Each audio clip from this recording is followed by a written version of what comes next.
Πάρα πολλά πράγματα, άσχετα αν δεν είναι γνωστά σε όλους μας εδώ στο χωριό. Σε ευχαριστούμε πολύ, Αθανασία, για όλα αυτά που κάνεις και προσφέρεις και για τον τομέα της υγείας όσον αφορά την Ελαιανά με το κομμάτι της αθλήτικας και για το άλλο το κομμάτι όμως για την εμπινόπαυση των γυναικών. Όλοι έχουμε μάνες, αδερφές, γυναίκες που είναι ένα κομμάτι που μας ενδιαφέρει και πρέπει να μας ενδιαφέρει εντόνως και να το λέμε κιόλας και να το κάνουμε γνωστό για να μπορούμε να τα αντιμετωπίσουμε όλα πιο εύκολα. Σε ευχαριστούμε πολύ.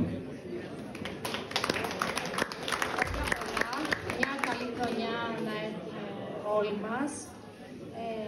Θα πω ότι από όλες τις διαδρομές και από όλα τα ταξίδια που έχω κάνει σε διάφορα μέρη του κόσμου, η διαδρομή Αθήνα-Οξίνιας είναι πάντα πιο γλυκιά και από όλες τις πλακέτες που έχω πάρει, αυτή θα είναι η πιο νικητική στην ζωή μου. Θέλω να πω ότι είμαι πρόεδρος ελληνικής εταιρείας αντιρρευματικού αγώνα και αντιπροσωπεύουμε τη χώρα σε παγκόσμιο επίπεδο.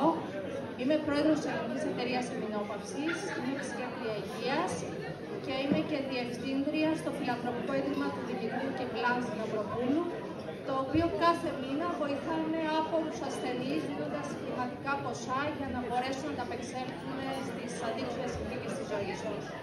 Ευχαριστώ πάρα πολύ και να έχουμε μια καλή χρονιά όλοι μας.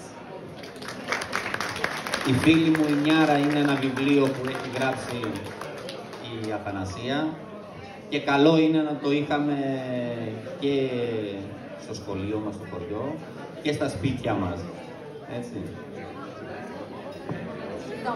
Η φίλη μου τη Νιάρα που είπε, γιατί θα ξεχάσαμε και το πιο σημαντικό, Νιάρα είναι νεανική ιδιοπαθής αθλήτηδα, ρευματοειδή αθλήτηδα. Είναι το μοναδικό βιβλίο που έχει γραφτεί, το έγραψα εγώ και βραβεύτηκε στις Βρυξέλλες.